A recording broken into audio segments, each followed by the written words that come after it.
So, you're ready to buy a house, and you've got this friend who's just thrilled with their realtor, highly recommending that you use them. That's great, but no offense to your friend, are they actually qualified to make a referral? Or maybe you've seen those dang realtor ads. I mean, they're everywhere. They're in your mail, they're on bus stops, they're on billboards. I mean, they're on your refrigerator magnets, judging your poor food choices. Is that the way to pick a realtor? Because their face is everywhere? Well, today I'll be walking you through an unconventional 4-step process guaranteed to help you find an excellent buyer realtor. Now, be forewarned, this is going to take a little bit of effort, but when you're talking about literal millions of dollars to buy a home in the GTA, shouldn't you be putting in a bit of work?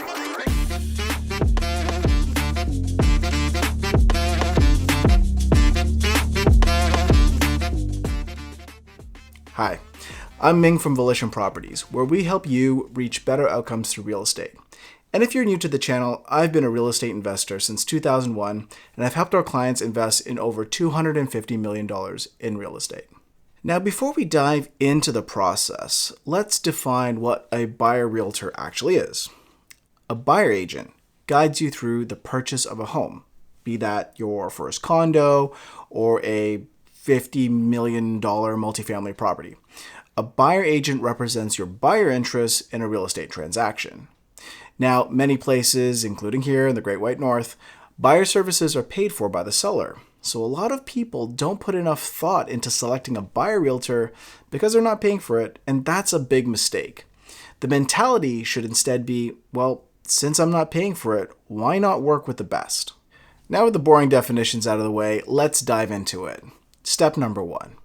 Now, wait, didn't I just say referrals are garbage? Well, referrals are only as good as the experience the person referring you. You shouldn't be looking towards your friend who bought their very first condo last year. You need a referral from someone who's seen it all, who lives and breathes real estate. Who might that be? Real estate investors. They deal with multiple transactions, and due to the nature of real estate investing, they often have to navigate complex situations. So I'd start with a trusted friend who's into real estate investing. They're going to be the ones that are connected. Let's say you don't have an investor friend. No problem. I encourage you to join a local real estate meetup. Platforms like meetup.com offer groups for real estate investors. There you can network and get referrals to experienced investor realtors. If you're in the Toronto area, we have a free monthly meetup on real estate investing, and half the room there are existing clients. I always encourage people who are just getting to know us to come out to one of our meetups. Links in the description, so you can talk to any of our clients directly. Okay, moving on. Let's say you found a recommended realtor. How do you start to validate the referral? Now, instead of a list of handpicked glowing testimonials, you'll want to talk with clients that you yourself have selected. But how do you go about doing this? Well, many successful realtors run events for their clients, and you want to make sure you're getting on that invite list. Be it public educational events or client appreciation events, meeting clients which aren't hand-selected will give you a better chance of finding out how that realtor really is.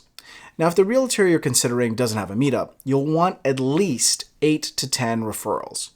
You don't need to call all of them, but if the realtor has an established and happy customer base, they should have no issue providing you a long list of happy clients. Step number 3. So you found a realtor who passes all the check marks. Let's go for a showing. This is the most important step here. Look for an agent with technical knowledge. Let's be frank, you don't need an agent to tell you that the paint color is gross and the bathroom looks straight out of The Shining. You've got your own 2 eyes, and I'm sure you can see that. Even things like school districts, crime rates, those kind of things you can Google, and so can your agent. You want to find an agent who can navigate the complexities of the individual property that you're assessing, and to do that, you need a technical pro. Here's some examples. You're thinking of renting a basement, your agent should understand the legalities, the ceiling heights, fire separation requirements. What are the tenant profiles?